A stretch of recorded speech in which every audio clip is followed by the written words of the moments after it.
एक महत्वपूर्ण सत्य का उद्घाटन किया। कभी कर्म का बीज क्या है? कोई भी वृक्ष उगता है, पौधा उगता है, उसका कोई ना कोई बीज होता है, कोई ना कोई बीज होता है। और वह बीज उसको अनुकूल वातावरण मिले, अनुकूल हवा मिले, अनुकूल पानी मिले, अनुकूल खाद मिले, अनुकूल संरक्षण मिले, तो क्या होता है, वह पौधा अंकुरित होकर के धीमे धीमे पनप जाता है। उसमें थोड़ी अनुकूलता नहीं मिली तो वह नहीं पनप पाता। तो भगवान महावीर से पूछा गया कि कर्म का बीज क्या है, अर्थात कर्म बंधन का मूल क्या है? तो भगवान ने कहा रागो ये तुच्छ। भगवान महावीर के सामने कोई भी प्रश्न से कितना भी लंबा चौड़ा पूछ ले, उनका उत्तर बड़ा शॉर्ट होता था। उसकी व्याख्या, उसका विश्लेषण, उसका विवेचन यह लंबा चौड़ा हो सकता है, किंतु उत्तर बहुत संक्षिप्त होता था। तभी तो हम देखते हैं जो 11 महापंडित दीक्षित हुए और इंद्र बुद्धि गौतम ने केवल 3 प्रश्न पूछे और शॉर्ट में उत्तर दिए। उन उत्तरों के आधार पर उनको 14 पूर्वों का ज्ञान हो गया, अंतर्मुख हो गया। कितनी बड़ी बात! इतने से विश्लेषण से उनके भीतर में ज्ञान का स्रोत फूट गया। यह व्यक्ति के ऊपर निर्भर करता है कि वो बात को कितनी गहराई से पकड़ता है। तो राग और द्वेष है, ये हमारे कर्म के बीज है। अब कर्म कहां से आता है? कम्मम च मोह पवम भयंती। कर्म आता है मोह कर्म से, मोह से। मोहनीय कर्म है, यह हमारे कर्म को जेनरेट करता है, पाप को जेनरेट करता है, पाप बंधन की दिशा में ले जाता है। कहने को तो कर्म 8 हैं, किंतु अशुभ कर्म का बंधन किसके माध्यम से होता है? एकमात्र मोहनीय कर्म से होता है, एकमात्र मोहनीय कर्म। न ज्ञानावरणीय कर्म सीधा नहीं बनता है, उससे बंधन नहीं होता, दर्शनावरणीय से नहीं होता, वेदनीय से नहीं होता, किसी से भी नहीं होता। कर्म का जो आगमन है वह किससे होगा? मोह कर्म से होगा। जब पर्यूषण जलते थे, इधर का गेट बंद, इधर का गेट बंद, एक गेट खुला रखते थे। अंदर में आने के बाद तो जगह बहुत है, किंतु बाहर से आने का रास्ता केवल एक ही है। इसी तरह कर्म बंधन का रास्ता केवल एक है, मोह कर्म। हाँ, अंदर आने के बाद फिर उसके ढांचे बने हुए हैं कि कितना मोह कर्म के पंक्ति आएगा, कितना ज्ञानावरणीय के पंक्ति आएगा, कितना दर्शनावरणीय का, कितना असाध वेदनीय के, कितना साध वेदनीय के। अतः जिस एक्टिविटी से, जिस प्रवृत्ति से उसने कर्म किया है, उसके हिसाब से प्रोपोर्शनेट अलग अलग बल। अगर किसी ज्ञानी की आसाधना करके आया है, निंदा करके आया है, तो ज्यादा बड़ा पोर्शन किसके अंदर में जाएगा? ज्ञानावरणीय के जाएगा। किसी को अच्छी साता देकर के असाता देकर आया है, तो असात वेदनीय कर्म ज्यादा बनेगा, बाकी भी थोड़ा थोड़ा थोड़ा थोड़ा पंक्ति सबके आएगा। इस ढंग से बनता है। एक मकान है, उसमें 50 साझेदार है, एक की आधी पंक्ति है, एक का 1% पंक्ति है, तो जितनी पंक्ति है उतना तो उसके हिस्से में आएगा, उससे ज्यादा कहां से आएगा? इसी तरह ये कर्म बंधन होता है, उसमें भी प्रोपोर्शनेट सबके पंक्ति आता है। तो राग और द्वेष ये हमारे कर्म के बीज हैं, और कर्म है वह मोह कर्म से प्रभावित है, उससे उत्पन्न होता है। कर्म क्या करता है? कर्म जब तक रहेगा हमारे भीतर में, पाप रहेगा, तो क्या परंपरा चलेगी? जन्म मरण, जन्म मरण, यह श्रृंखला अनवरत चलती रहेगी। कब तक? जब तक कर्म का बीज हमारे भीतर में विद्यमान है, कर्म का बीज है, तब तक यह श्रृंखला हमेशा चलती रहती है। और दुखम में जाई मरणम भयंती, और जन्म मरण का मोह, और जन्म मरण से जो दुख उत्पन्न होता है, कभी कहीं जन्म लेता है, कभी कहीं मृत्यु को प्राप्त होता है, उससे आदमी को वेदना होती है, पीड़ा होती है, कष्ट होता है, तकलीफ होती है, तो उसका मूल भी ये हमारा जन्म मरण होता है। एक व्यक्ति मोक्ष जाने में 1 करोड़ वर्ष बाकी है, उसमें एक भोग करता है, और एक करोड़ वर्ष पार करने के लिए 1 करोड़ भोग करता है, तो दुख किसमें ज्यादा? 1 करोड़ जिसने जन्म मरण की, तो जन्म मरण की का दुख अलग प्रकार का होता है। इसलिए कई बार अपन देखते हैं कई कई आत्माएं सर्वार्थ सिद्ध विमान में उत्पन्न होती है। सर्वार्थ सिद्ध कितना लंबा आयुष्य, 33 सागरों का आयुष्य, इतना लंबा आयुष्य होता है। और कई कई आत्माएं वहां पर गई है, और कई कई आत्माएं ऐसी है एका भवतारी, वहां भी एका भवतारी है, और पहले देवलोक में कई आत्माएं गई है, वे भी एका भवतारी है। किसी का 4 प्रलोभन, किसी का 7, तो बहुत थोड़ा आयुष्य। उनके सामने वे जल्दी मोक्ष चले जाएंगे, टाइमिंग कम है, किंतु उनका लंबा टाइम तक उनको वहां रहना पड़ता है, किंतु भाव उनका एक ही है।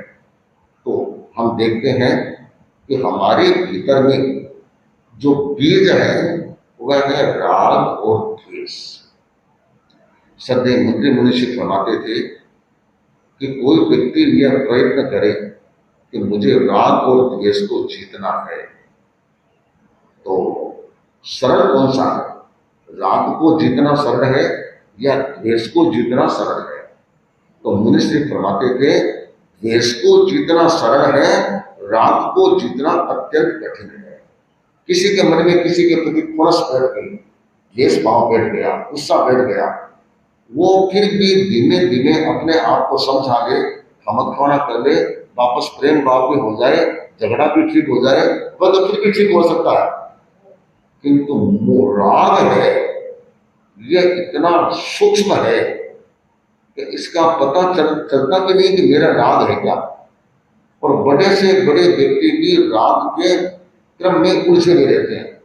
अपन और तो छोड़ो, गौतम स्वामी, इंद्रभूति गौतम, अपन मानते हैं कि भगवान के पहले चले, चोटी पर चले, और दिन रात अधिकांश समय भगवान के परिपार्श्व में गुजारने वाले, सानिध्य में रहने वाले। किंतु जब तक भगवान महावीर विद्यमान रहे तब तक उनके पास केवल ज्ञान आ नहीं सका, और उनके मन में था कि मेरे को इस जन्म में केवल ज्ञान नहीं होगा। अपने शरीर के प्रति मोह नहीं, और किसी के प्रति मोह नहीं, केवल मोह किसके प्रति? महावीर के शरीर के प्रति।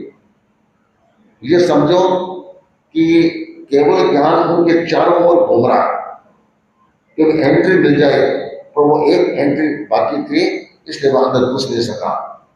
जो भगवान महावीर का निर्माण हुआ, उनका मोह हटा, इधर मोह हटा, पर्दा हटा, और नाटक शुरू। जैसे नाटक शुरू होता है, पर्दा हट जाता है तो नाटक शुरू हो जाता है, ड्रामा शुरू हो जाता है। इसी तरह का केवल ज्ञान तो तैयार खड़ा था, जो ही वह पर्दा हटा और केवल ज्ञान बन गई। इसलिए राग को जीतना बड़ा कठिन है, इतना सूक्ष्म चेत है। इसलिए अपन देखते हैं ना, आत्मा क्रम से विकास करती है, विकास करते करते और सबसे अंत में किसको खत्म करती है? लोभ। 10वां गुणस्थान क्या है? जहां सूक्ष्म लोभांश रहता है। लोभ का मतलब वही राग, आसक्ति, जो सूक्ष्म रूप में 10वें गुणस्थान तक में रहती है, वह हटता है, तब वह वीतराग बनता है। इसलिए राग को जितना बड़ा कठिन है। तो ये भी सही है कि दुनियादारी में रहते हैं, संसार में रहते हैं, घर बसाते हैं, वह अगर राग छूट गया तो घर बसाने का प्रयोजन ही खत्म हो जाएगा। किंतु इतना सा प्रयास करना चाहिए कि वह राग एक्सट्रीम न जाए, पराकाष्ठा को पार न हो जाए, अत्यंत आसक्ति में नहीं चला जाए। एक रूटीन से जो चल रहा है वह चल रहा है, अत्यंत आसक्ति में चला गया तो वह खतरनाक पॉइंट पर चला जाता है। वॉल्यूम उसकी हाई न हो, वॉल्यूम हाई नहीं होगी, नॉर्मल रहेगी, गाड़ी चलती रहेगी, थोड़ा थोड़ा कर्म भी बंधन होता रहेगा, थोड़ा बहुत धर्म ध्यान भी करते रहेंगे, गाड़ी हमारी चलती रहेगी। एक दिन ऐसा आएगा कि जब हमारी अनुकूलता बैठ जाएगी। इसलिए राग और द्वेष, इसको जीतना बहुत जरूरी है। उसके लिए आपके पास ज्ञान कितना है, कितना नहीं है, वह इतना महत्वपूर्ण नहीं है। महत्वपूर्ण यह है कि आपके भीतर में वह संस्कार गहरे होने चाहिए। एक शहर था सावत के नाम का। उस सावत था, बड़ा नगर था, महानगर था उस जमाने के हिसाब से। उस सावत नगरी के आसपास गांव बहुत थे। उन गांवों के लिए बड़ी सुविधा थी कि जो भी प्रोडक्शन आता, दूध है, घी है, मक्खन है, साग सब्जी है, सारी की सारी शहर में खप जाती थी। उनको ज्यादा करना नहीं पड़ता, गाड़ा में लेके आते, शहर में आते आते आते उनका सारा बिक जाता था। तो एक बहुत बड़ा सेठ, बहुत बड़ा सेठ, उसके यहाँ अनेक अनेक लोग आते थे सामान बेचने, साग सब्जी वाले भी आते, घी बेचने वाले भी आते, और चीजें बेचने के वाले आते, दूध बेचने के आते। तो उनका एक फिक्स था कि अमुक किसान का दूध आएगा, अमुक किसान का घी आएगा, अमुक का साग सब्जी आएगी। उनके पीढ़ियों से संबंध बने हुए थे, सारा रूटीन से चलता था। और वे उनके साथ सेठ का इतना गहरा संबंध था, एकदम पारिवारिक जैसा था। जब कभी भी आते उनको कहा वादा खाए बिना जाना नहीं।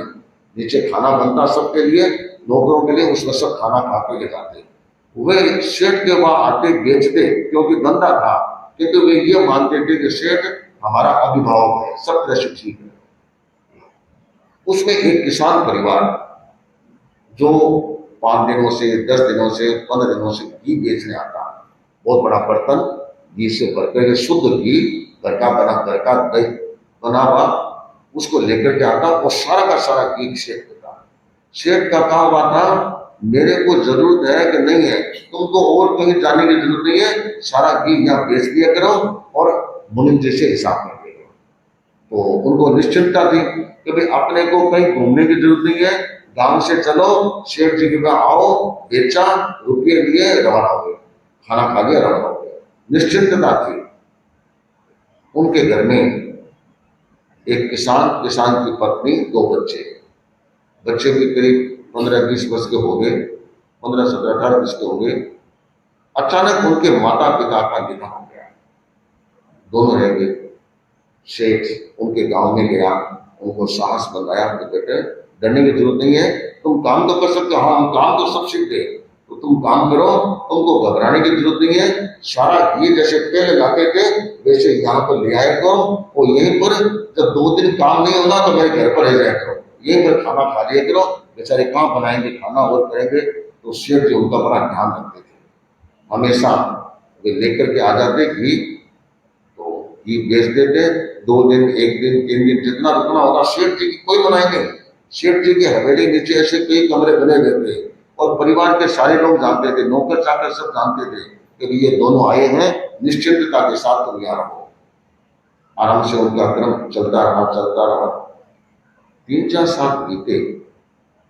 एक बार ये घी लेकर के आए, आकर के देखा सेठ जी की हवेली पर। सोचा रे पहली बार देखा है कि सेठ जी की हवेली बंद, तो मन में थोड़ी चिंता हो गई, फिर हवेली बंद क्यों, बाहर चौकीदार बैठा था। कहा कि सेठ जी, तो सेठ जी की पूरी फैमिली महाराज को पकड़ छोड़ने गई है।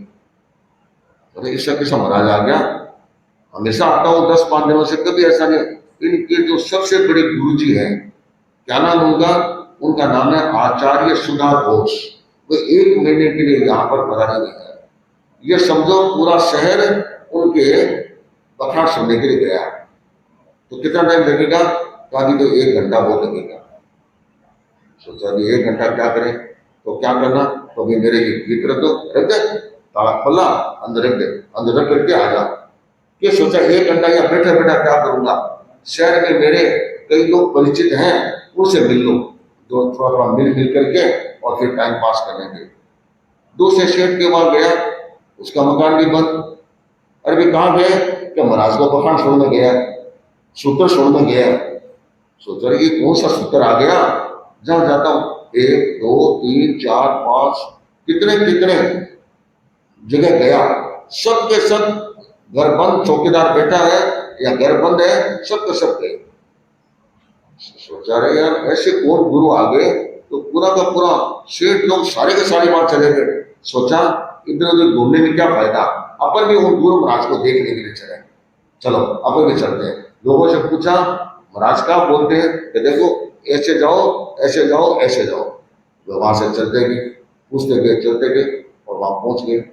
बहुत बड़ा मैदान, गुरु महाराज प्रवचन कर रहे हैं और पंडाल पूरा ठसाठस भरा हुआ।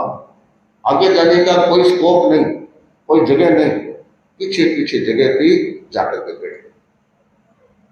गुरु महाराज का प्रवचन सुना, बहुत अच्छा लगा। सॉरी, गुरु महाराज इतना अच्छा बोलते हैं, कितने ज्ञान की बातें बताते हैं कि जीवन का सार यह है कि हमारे जीवन में त्याग आए। शेर ऊंचाई की ऊंचाई, त्यागी वह होता है कि जिसके पास जो है उसको छोड़ने की मनसा रखता है, भावना रखता है। जिसके पास कुछ है ही नहीं, वह क्या छोड़ेगा? वो दिनकर ने कविता में कहा ना, जिस ऐसा सर्प जिसके पास जहर ही नहीं है और वह कहता है मैं किसी को काटूंगा नहीं। तेरे पास कुछ है ही नहीं, क्या काटेगा? दांत ही नहीं है, वो कुछ भी नहीं है, तो क्या करेगा? तो सबसे बड़ी बात यह है कि हमारे पास जो है उसको छोड़ना, त्यागना, वह सबसे महत्वपूर्ण है। और जिसके जीवन में ज्यादा से ज्यादा नियम व्रत भावना यह रहेगी, उस व्यक्ति का जीवन उतना ही उन्नत बनेगा, अच्छा बनेगा। गुरु महाराज ने अपने प्रवचन में बहुत अच्छे बातें कही। दोनों भाइयों का देखो, अपन तो जानते नहीं थे ऐसे गुरु होते हैं, इस तरह की बातें बताते हैं, इस तरह की ज्ञान की बातें बताते हैं। कितना अच्छा बताया है, कितना अच्छा ज्ञान दिया है, बहुत अच्छा। तो भाई तेरे को कैसा लगा? तो भाई मेरे को तो बहुत अच्छा लगा। तेरे को कैसा लगा? बहुत अच्छा लगा। तो क्या करना? समझ में नहीं आता क्या करना। ऐसा लगता है कि गुरु महाराज के पास रहे, उनसे ज्ञान सीखे, उनसे ये करें, ये मन में भावना हो रही है। तो फिर क्या करना चाहिए?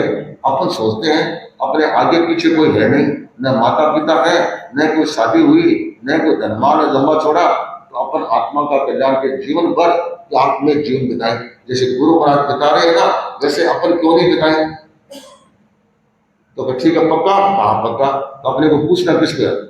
अपन दो पक्के हैं, तो फिर न तो किसी की परमिशन की जरूरत है, हाँ गुरु महाराज दे न दे वह गुरु महाराज की मर्जी है, किंतु अपनी भावना अच्छी है। चलो कोई बात नहीं। पूरा प्रवचन सुना, प्रवचन समाप्त हुआ, मंगल पाठ सुना, लोग धड़ाधड़ जा रहे हैं और काफी लोग लाइन लगा करके गुरु महाराज के दर्शन कर रहे हैं। तो मन में सोचा आज आए हैं, बाद में क्या हो क्या नहीं हो, चलो अपन भी गुरु महाराज का लाइन से दर्शन करो। सब लाइन से दर्शन कर रहे हैं, चरण स्पर्श कर रहे हैं, चरण स्पर्श कर रहे हैं, करते करते लास्ट में जाके इनका नंबर भी आया।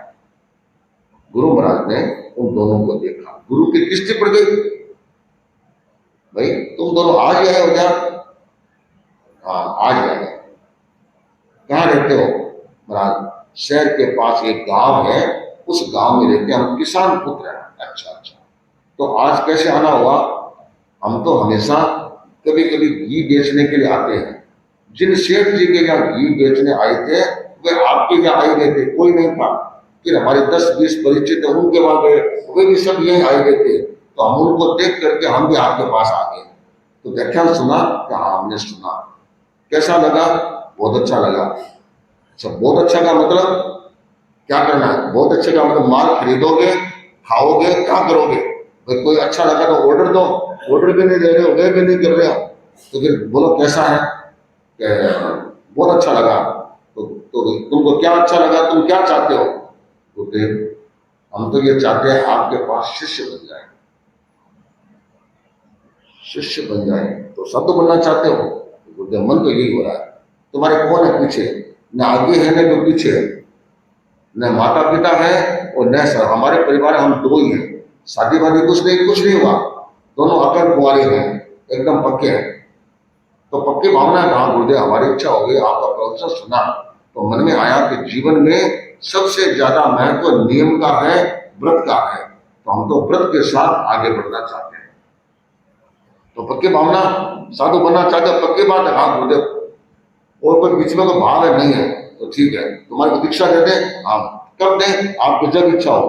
तो ठीक है, दोपहर में 3 बजे तुम दोनों को दीक्षा देने का भाव है।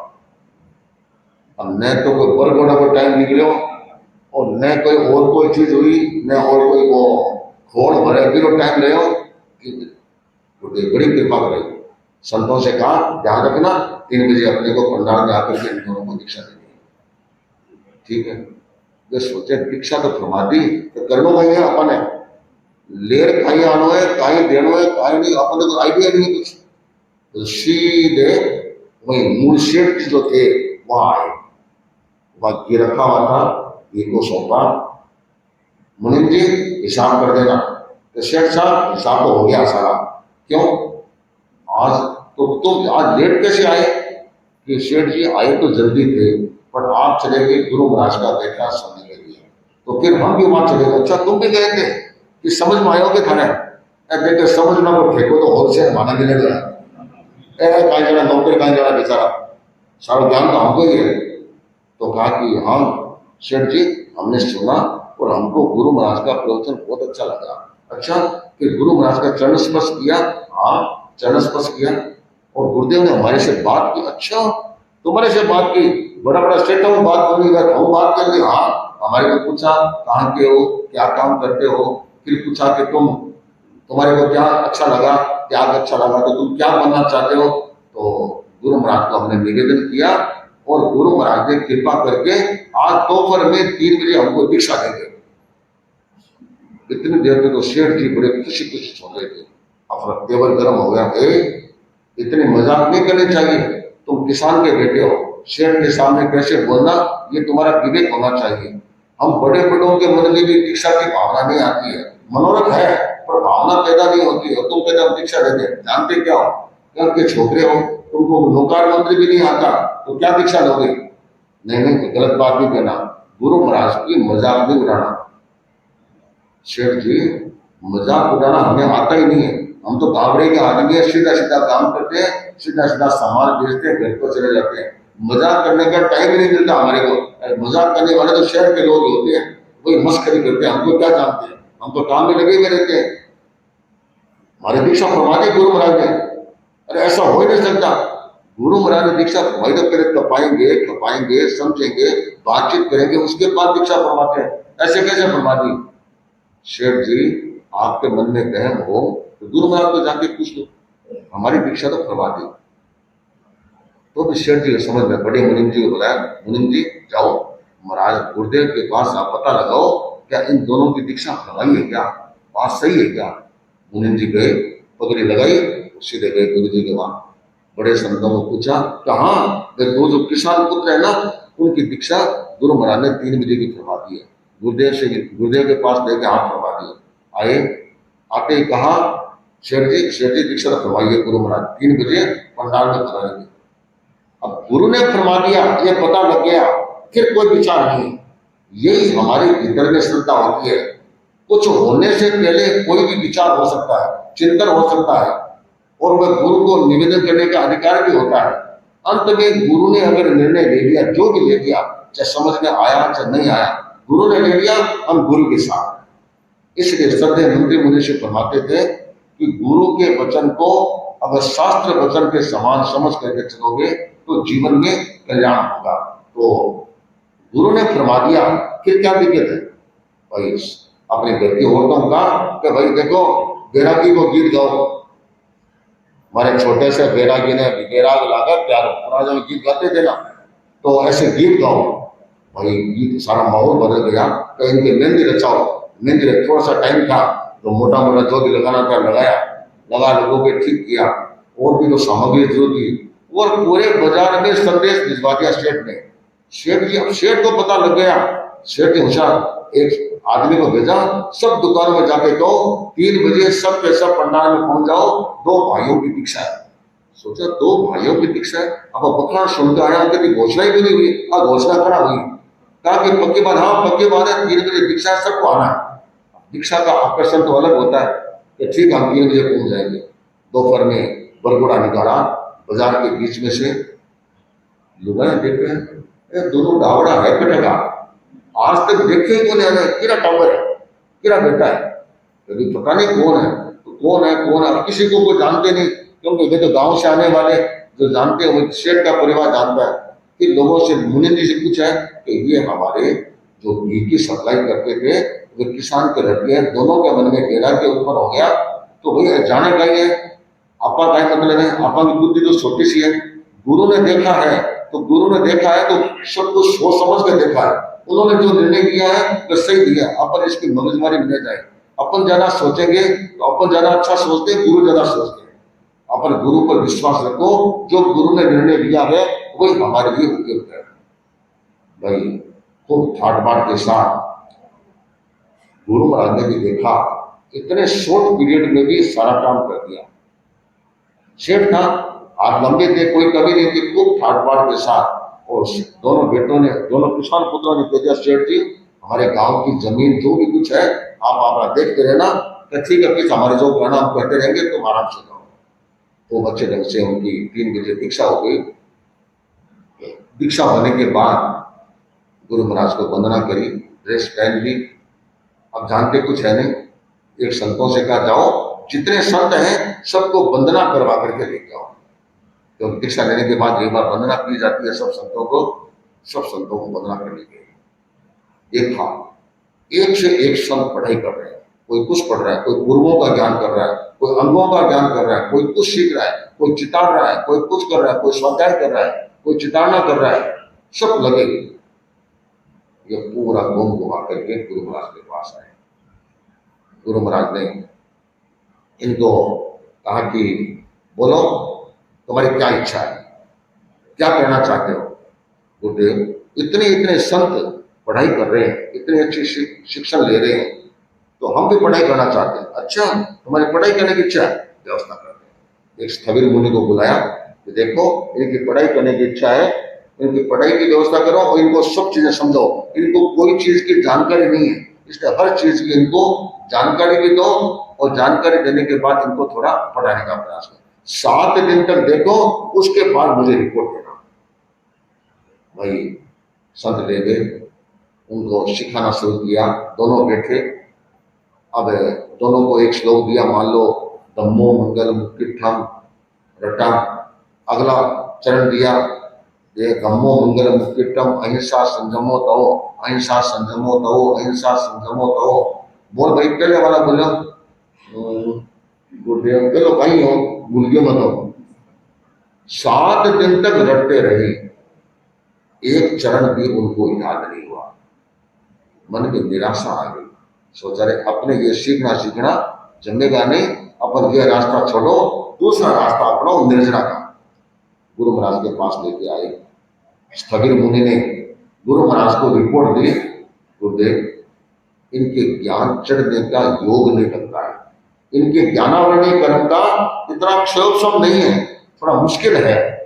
ठीक है, बोलो तुम दोनों क्या चाहते हो। तो गुरुदेव संतों ने बहुत मेहनत की हमारे पर, घंटों हमारे साथ लगाया, किंतु हमारे होता ही नहीं है, हमारी कमी है। संतों की तो कमी नहीं है, आपकी बड़ी कृपा, मेरी इच्छा हुई आपने किया। किंतु गुरुदेव एक इच्छा है। बोलो क्या। हम ज्ञान तो नहीं कर सकते, किंतु जो ज्ञान करने वाले हैं उनकी हम सेवा करेंगे। कभी ज्ञान करते हैं, कभी गोश्री में जाते हैं, पानी देने जाते हैं, और भी काम, उनको कोई काम करने की जरूरत नहीं है। जिनको आपको पढ़ाना है 10-15 संतों को रख दो, हम दोनों भाई गोश्री पानी सब काम हम करेंगे, उनका सेवा करेंगे। तो ज्ञान नहीं करते तो ज्ञानी संतों की हम सेवा तो करें। ये सेवा करेंगे तो हमारे कर्म टूटेंगे, और कर्म तोड़ने के लिए तो हम आगे आए हैं, दीक्षा दिए। ये तो बहुत अच्छा निर्णय लिया तुमने। ज्ञानी संतों की सेवा करने का मतलब है एक न एक दिन ऐसा आएगा कि तुम्हारी ज्ञानावरणी कर्म का क्षोभ भी हो सकता है और ज्ञानावरणी कर्म का अक्षय भी हो सकता है। ये तो बहुत अच्छा काम, अच्छा निर्णय लिया तुमने। भाई दोनों को लगा दिया। अब दोनों गावड़े के थे, किसान पुत्र थे, बचपन में घी मक्खन खाया हुआ था, पुचका पचका खायड़ा बने, पुचका खाने को बॉडी थोड़ी बने, घी मक्खन खाया हुआ, दूध पिया हुआ था, तो बॉडी भी बड़ी मजबूत थी, अच्छे ढंग से थी। तो ताकि सेवा करते कि संत कई बार बोलते हैं, अरे भाई तुम बहुत मेहनत करते हो, इतनी गर्मी है, थोड़ा हमसे नहीं, गर्मी है क्या, गर्मी अपना काम करती है। हम भी तो खेतों में काम करते थे, गर्मी का है, गर्मी तो मानते हैं तो गर्मी है, नहीं मानते हैं तो कुछ नहीं है, सब कुछ अच्छा होता है। ताकि ठीक है, एक एक समय होता है, एक एक समय में कभी वह चीज अच्छी लगती है, कभी नहीं लगती है। मुझे याद है हम लोग छोटे छोटे थे, शिविरों में जाते थे सुधार शहर में। उस शिविर में कहाँ सोते, एक हॉल होता, उस हॉल में एक लगाया, किसा बिछावना, छोटी सी चित्रुंजी होती, उसको सो जाते, आराम से हो जाता। और बाहर जाना होता, लोटा में पानी भरे और जंगल में चले जाता।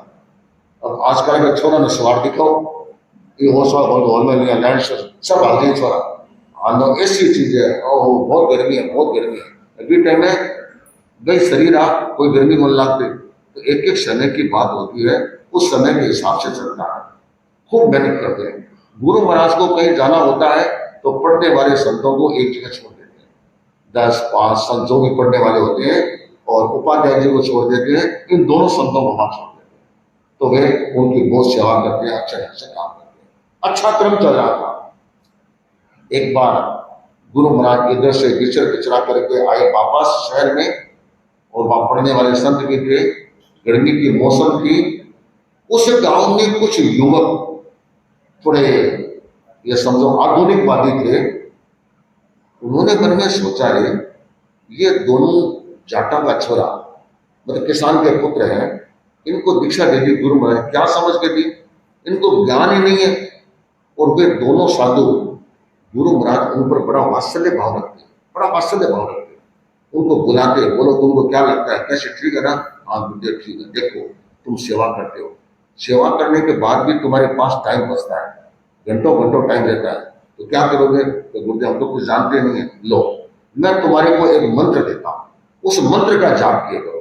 गुरुदेव दो, बोलो मारुस मातुस, ये दो मंत्र है, 6 अक्षर, मारुस मातुस। देखो इसका अर्थ क्या है? मारुस का मतलब कैसी भी स्थिति आ जाए रोष नहीं करना, द्वेष नहीं करना, रोष किसी के ऊपर नहीं करना। मातुस किसी पर राग नहीं करना, मातुस किसी पर राग नहीं करना। अच्छा, पहले का अर्थ हो गया रोष नहीं करना, और दूसरे का अर्थ हो गया राग नहीं करना। ठीक है, मारुस मातुस बोलो, तुम दिन में टाइम मिले इसको मन मन में थोड़ा बोल बोल करके इसका जाप किए करो। मारुस मातुस करते हैं, इसमें भी एक एक अक्षर खा गए। मारुस में मास हो गया और मातुस में तुस हो गया, मासतुस मासतुस मासतुस, उसमें 2 अक्षर उड़ गए। संतों कह रहे नहीं नहीं, गुरु महाराज ने ऐसा नहीं कहा, मारुस मातुस। ओह गुरुदेव भूल गया, मारुस मातुस, मारुस मातुस, मास्तुस मास्तुस, वापस मास्तुस आ जाता है, उधर कभी आ जाता है। गुरु महाराज ने कहा इनको टोको मत, ये जैसा बोलते हैं वही मंत्र है। ये बताओ मास का अर्थ क्या है? तो रोष नहीं करना। तुस का अर्थ क्या है? राग नहीं। इनका अर्थ समझ में आ गया, अब शब्द बदल गया तो बदल गया, कोई बात नहीं है। ये जो बोलेंगे वही ठीक है, इनको ज्यादा करेंगे तो और है और उच्चुक हो जाएगा, टफड़ाई जाएगा। इसलिए जो करते हैं इनको करने दो, कोई दिक्कत वाली बात नहीं भाई। जब टाइम मिलता है दोनों भाई बैठ जाते हैं, मास तुस मास तुस मास तुस जब करते रहे। जो संतों ने आवाज दी तत्काल सेवा में लग जाते हैं। फिर टाइम मिलता है ये जाप करते रहते हैं। और जाप के साथ गुरु महाराज ने कहा था इसके अर्थ का अनुचिंतन करना है, राग द्वेष नहीं करना, रोष नहीं करना, राग नहीं करना, राग रोष नहीं करना, राग नहीं करना, इस चिंतन में कोई नहीं। शहर में कुछ मन चले युवक थे, उन्होंने सोचा गुरु महाराज को चेलों की भूख है, ऐसे ऐसे निरक्षर भट्ट जो कुछ जानते नहीं है उनको भी चेला बना लेते हैं। कम से कम थोड़ा बहुत तो ज्ञान होना चाहिए, मौलिक ज्ञान तो होना चाहिए, फंडामेंटल नॉलेज तो होना चाहिए। वह भी कुछ नहीं हो, साधु बना दिया। गुरु महाराज को तो बस चाहिए कोई ना कोई। तो उनके मन में था अब गुरु महाराज को ऐसे बोलेंगे तो अपने माता पिता ऐसे बैठे हैं, गच्ची पकड़ के हिला देंगे कि तुम बेवकूफ, महाराज से तुम तर्क पर करते हो। तो इनको परेशान करो, दोनों संतों को इनको परेशान करेंगे तो फिर गुरु महाराज अपने को बुलाएंगे तब अपनी बात सचोट कहेंगे। यह तरीका अपनाया।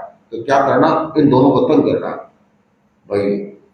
तो सब युवक 5-10 एक युवक थे, उन्होंने योजना बनाई और ये गोचरी करके आ रहे थे। तो सोचा ऐसी जगह पर करना जहां लोगों का आवागमन नहीं होता। तो अंदर की गलियों से आ रहे थे, इतने में इधर से उधर से प्लानिंग के साथ थे 10 के 10 युवक आगे आते खड़े हो। मतलब नहीं महाराज देखो तो आया वंदना करी, 3 बार प्रदक्षिण देंगे। अरे भाई अभी वंदना करने का टाइम नहीं है, सब हमारा इंतजार करें। महाराज इंतजार तो करें, वंदना तो स्वीकार करो। हाँ भाई जय महाराज। तो सर देख महाराज बहुत विद्वान है, बहुत ज्ञानी है, अरे संता का कहीं जाने है, संतों के पास थोड़ा बहुत तो नॉलेज होता ही है, इतना तो जानते हैं कि मैं जीव का जीव हूँ, इतना तो जानते ही है। क्यों महाराज इतना, हाँ इतना तो हम जानते ही हैं। तो देखो, तो महाराज आप बताओ, आप में जीव का कौन सा भेद पता है? तो कहा कि हमको इतना ज्ञान नहीं, जीव का भेद, जीव का भेद क्या होता है ये भी नहीं हम जानते। तो जीव का भेद जाने तो कौन सा पता है ये बात बताएंगे, मुझे भी ये पता नहीं है। अच्छा अच्छा, ये बता दो आपके शरीर कितने हैं? तो ये भी बताइए, शरीर तो दिख रहा है बस सामने है, बाकी और कितने हैं क्या है हमको पता नहीं। ऐसे 4 5 6 प्रश्न एक के बाद एक पूछे, आपको ये भी पता नहीं, आपको जीव का भेद भी पता नहीं, आपको शरीर का भी पता नहीं, आपको उपयोग का भी पता नहीं, तो फिर आपको आता क्या है? साधु बन गए कल पेट भरने के लिए और अपने आप को जिंदगी सुधारने के लिए साधु बन गए, क्या मतलब? आपको ज्ञान करना चाहिए, आप ऐसे वैसे उनको बिछड़ गए। कहा कि हमारे तो नहीं, फिर हमारे सवाल का जवाब देना पड़ेगा। ऐसे कैसे जा सकते हैं आप? ऐसे कैसे साधु बने? खाली बस मुंडित हो गए और ज्ञान नहीं, ध्यान नहीं, कुछ है नहीं, और खाली बस दिन पर पात्रियां ढोते रहते हैं, ये क्या मतलब है? उन्होंने सोचा, अरे ये तो मेरे को डांट रहे हैं, जाने नहीं दे रहे, अब क्या करना? दोनों भाइयों ने विचार किया, अपने तो गुरुदेव ने क्या सूत्र दिया है, मां संतोष, मां संतोष। जोड़ी को थोड़ा नीचे किया दोनों ने और खड़े हो गए, मां संतोष, मां संतोष। ये कुछ भी करे अपने को रोष नहीं करना है, न रोष, राम का तो सवाल नहीं, अपने को कोई रोष नहीं करना, एकदम लीन हो गए, अपन साधु बने। अब साधु बनने का मतलब है किसी के प्रति द्वेष भाव नहीं रखना, किसी के प्रति रोष भाव नहीं रखना, अपने को शांतता के साथ रहना। बस उसमें लयलीन हो गए, इतने लयलीन हुए, इतने लयलीन हुए। और वे बार बार तंग कर रहे हैं, युवक बार बार डांट रहे हैं, बार बार बोल रहे हैं, कड़े कड़े शब्दों का प्रयोग कर रहे हैं, गलत गलत शब्दों का प्रयोग कर रहे हैं, फिर भी वे रोष भाव से मुक्त हुए। ऐसा योग मिला, उसमें भावना इतनी गहरी हुई कि छठे गुणस्थान से 7वें में आए, 7वें से 8वें में आए, 8वें से 2 श्रेणी जाती है, 8 माह की कोई श्रेणी ठहरे, उपसम खपक पीछा शपक श्रेणी ली, और शपक श्रेणी लेकर के 10वें गुणस्थान में सूक्ष्म लोभांश को खत्म किया, 11वें का उल्लंघन करके 12वें में आए, मोह कर्म को क्षय किया, 13वें गुणस्थान में पहुंचे, अवशिष्ट 3 घाटी कर्म ज्ञानावरणीय, दर्शनावरणीय और अंतरा, इन तीनों का अक्षय किया, और अक्षय करने के साथ ही केवल ज्ञानी कर गए। जो इन केवल ज्ञानी बने और आकाश में देवता आए और दुर्दुर्गी की, मां सतुष अणगारौ सर्वज्ञौ, मां सतुष अणगारौ सर्वज्ञौ। बेचारे युवक आए थे तीर कमान लेकर के, अब तीर वापस तूनीर में डालना मुश्किल हो गया उनका, तलवार तो खींच ली, वापस म्यान में डालना मुश्किल हो गया कि अब करें तो करें क्या, मारेंगे, ये तो केवल ज्ञानी हो गए, ये तो हमारा भेद खोल देंगे। और घर पर जाता है माई दबाई गदी मार चौकी दिया, तो तुम संतों को तंग करते हो, ऐसा काम करते हो, हमारे लिए तो मुश्किल हो गई। अब सब के सब चरणों में पड़ गए, तो बाप जी माफ करना, हमारा नाम मत बताना, नाम मत बताना, तो तुम डरने की जरूरत नहीं है, हमारे साथ साथ सेवा करो, जो होना था हो गया, अब तुम्हारे को घबराने की जरूरत नहीं है। गुरु महाराज ने सुना, मां सतुष अणगारो सर्वज्ञ, वे दोनों मुझे सर्वज्ञ बन गए। जो बेचारे अंगों का अध्ययन कर रहे थे, माथा पच्ची कर रहे थे, माथा पच्ची करके घोटन घोट लगा रहे थे, उनको तो आगे बढ़े नहीं और ये तो केवल ज्ञानी बन गए। सोचा गुरु महाराज के दोनों मुनि कहाँ है, पता नहीं कहाँ है, और आर में भी आधा 1 घंटा लेट हो गई, तो सबने भूख लगी नहीं, और सब उबासा ले लिया, तकन गोलसी और बहुत टाइम लग गया, आज तो आई नहीं गोलसी करके, और सबको भूख लग गई थी। तो जब भूख लग जाती है तो पढ़ाई भी पूरी नहीं हो पाती है, तो सबने सोचा कहाँ गए गुरु महाराज के, जाओ सामने जाते हैं। निकले, इतने में दोनों संत आगे आए, दोनों संत आए, बाकी संतों ने उनकी दोनों चोरियां पकड़ी, दोनों संतों ने गुरु महाराज को प्रणाम किया। अरे भाई तुम गजब निकले, गुरु तो गुड़ रह गया और चेला चीनी बन गया, आगे बढ़ गए। तो गुरुदेव जी तो आपका उपकार है, आपने हमको तारा, आपने हमें दीक्षित किया, आपने हमें शिक्षित किया, आपने हमको मंत्र दिया, आपने जीवन में आगे बढ़ने की प्रेरणा दी, उसी का तो परिणाम है कि आज हम इस तरह से आगे बढ़ गए। सब आपकी कृपा है, आपकी दृष्टि है, आपका सब कुछ है। सह सम्मान ठिकाने में लाई, ये घोषणा हुई तो पूरे शहर को पता लग गया, शहर के लोग चला चला कर ठिकाना बन गए। ठिकाना भर गया तो कहा कि महाराज इन दोनों संतों को केवल ज्ञान कैसे हुआ, हमको बताओ। तो गुरुदेव ने कहा तुम ही बताओ तुम्हारे को केवल ज्ञान कैसे हुआ। फिर उन्होंने गुरुदेव के प्रति अपना समर्पण भाव, उनकी कृपा, उनका माइकपणा, उसका उल्लेख करते हुए कहा कि गुरुदेव ने हमको मंत्र दिया मारुस मातुस, जो हम भी उसमें दो अक्षर भूल करके मां सतुस पढ़ गए। तो उसका हमें बीच में हमारे सामने कुछ युवकों ने हमारा परीक्षण करना चाहा, उस परीक्षण में हम सफल नहीं हुए, तो उन्होंने हमको ज्ञान दिया, प्रेरणा दी, ऐसा नहीं कर डांटा। तो उससे हम उस समय में उस ध्यान में लगे कि देखो इन युवकों के प्रति हमें रोष नहीं करना है। उस भावना में हमारे को ये केवल ज्ञान प्राप्त हो गया। वो इन युवकों के प्रति कोई भी किसी भी प्रकार का उलाना न दे, क्यों, इनके प्रताप से ही तो मेरे को केवल ज्ञान हुआ है। ये नहीं छेड़ते तो शायद होता कि नहीं होता। वो नीति ऐसी थी, उनको छेड़ना था, इनको केवल ज्ञान होना था। ये तो हमारे बड़े उपकारी हैं। वो ये श्रावक आगे जाकर के धर्म की धुरा को दहन करने वाले होंगे। सबको एक प्रेरणा मिली, मन में सोचा ज्ञान प्राप्त करना, ज्ञान सीखना, चितारना बहुत महत्वपूर्ण है, बहुत महत्वपूर्ण है। पर इसके साथ साथ हमारे जीवन व्यवहार में भी धर्म आए, धर्म आए, राग और द्वेष से मुक्त बने, जितना बन सकते हैं कोशिश करें। जितना जितना इस दिशा में हम आगे बढ़ेंगे तो क्या होगा, हमारे जीवन में उतना उतना विकास होगा। इसलिए हमारे जीवन में अगर हमें आगे धर्म ध्यान में आगे बढ़ना है, राग और द्वेष इस पर निरंतर अनुचिंतन करते रहो कि किसी के प्रति मेरा द्वेष ज्यादा तो नहीं है ना, द्वेष को कम करो। राग है, मैं जानता हूं, मैं जानती हूँ कि राग है, इसको मैं हाई मूल्यों पर नहीं पहुंचने दूं। इतना सा प्रयास कर ले, इतना सा ध्यान रख ले, तो जीवन में काफी कुछ आगे बढ़ सकते हैं। हाई मूल्यों से बचते रहेंगे तो भी हमारे जीवन का कल्याण हो सकता है।